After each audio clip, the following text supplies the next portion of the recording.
আমরা তুফান মিল গতিতে তারাবি পড়তে পছন্দ করি, ঠিক না ঠিক? আমরা চেষ্টা করি আমাদের মোবাইল যদি 4G গতি থাকে তারাবি যেন 5G হয়। সব কিছুতে স্পিড ভালো না, সব কিছুতে স্পিড ভালো না। মোবাইলে চলতে আছে 4G আর তারাবি নামাজে চলতে আছে 3-4-12G। তাড়াহুড়া করে পড়তে যদি 1 ঘন্টা সময় লাগে, তো ধীরে স্থিরতার সাথে পড়লে 1 ঘন্টা, বড় 10 মিনিট সময় লাগবে। 5 থেকে 10 মিনিটের পার্থক্য, এর বেশি না।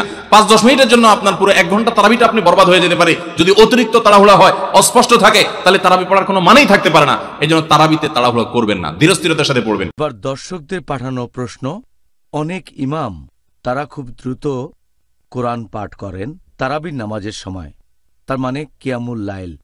এছাড়াও তারা খুব দ্রুত রুকু আর সিজদা করে, এতে করে জামাতে থাকা অনেকের জন্য নামাজ পড়াটা খুব কঠিন হয়ে যায়। এভাবে নামাজ পড়ার কোনো অনুমতি কি আছে? ব্যাপারটা খুব কমন। অনেক মসজিদে দেখা যায় তাড়াতাড়ি করে নামাজ শেষ করতে চায়, সেজন্য খুব তাড়াতাড়ি করে নামাজ পড়ে। আর অনেক সময় দেখবেন যে তারা রুকু আর সিজদায় খুব অল্প সময় ধরে থাকে। একবার আমি এরকম একটা মসজিদে গিয়েছিলাম, সেখানে নামাজের মধ্যে ইমাম যখন সিজদায় গেলেন, আমিও সিজদায় গেলাম। তিনি একবার উঠে আরেকবার সিজদা দিলেন। আমার প্রথম সিজদা শেষ আর ইমামের দ্বিতীয় সিজদা তখন। আল্লাহু আকবার। এখন এটা ঠিক না ভুল?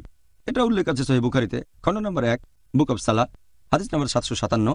একবার আমাদের নবী মসজিদের ভেতরে গেলেন, আরেক লোক নবীকে অনুসরণ করলো।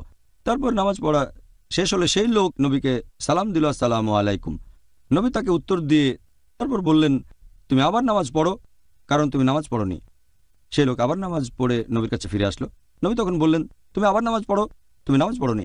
সেই লোক তৃতীয়বার মতো নামাজ আদায় করলো, তারপর নবীর কাছে আসলো। নবী আবারও বললেন, যাও নামাজ পড়ো, কারণ তুমি নামাজ পড়োনি, তৃতীয়বার। তখন সেই লোক বলল, এর চেয়ে ভালো করে আমি নামাজ পড়তে পারবো না, হে রাসূল, আমাকে শেখান কিভাবে পড়বো।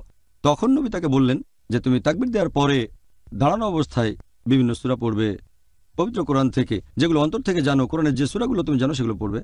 তারপর তুমি রুকু করবে এবং রুকুতে গিয়ে প্রথমে তুমি সুস্থির হবে। তারপর বলবে সকল প্রশংসা আল্লাহর, সুবহান রাব্বিয়াল আযীম, যতক্ষণ না সোজা দাঁড়িয়ে সুস্থির হও। তারপর তুমি সেজদায় যাবে শান্তভাবে, যতক্ষণ না সুস্থির হও। তারপর বলবে সুবহান রাব্বিয়াল আলা, সকল প্রশংসা আল্লাহ যিনি সবার উপরে, 3 বার। তারপর তুমি উঠে বসবে যতক্ষণ না সুস্থির হও, আর এভাবে নামাজ পড়ে যাও।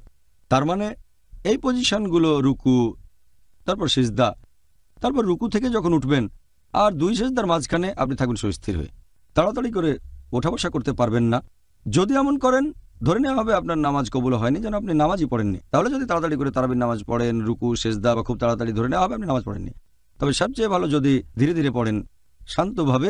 যদি মনে করেন 20 রাকাত পড়তে আপনি পারবেন না, তাহলে 8 রাকাত পড়েন, তবে সেটা শান্তভাবে, সুস্থির হয়ে আর ধীরে ধীরে পড়বেন। সবচেয়ে ভালো সুস্থির হয়ে ধীরে ধীরে আর লম্বা সময় ধরে। তারাবি হবে লম্বা সময়ের। অন্য মসজিদের সাথে প্রতিযোগিতা করবেন না, যেটা প্রায় দেখা যায়। অনেক মসজিদ এমন প্রতিযোগিতা করে যে কার আগে কে তারাবি শেষ করতে পারে।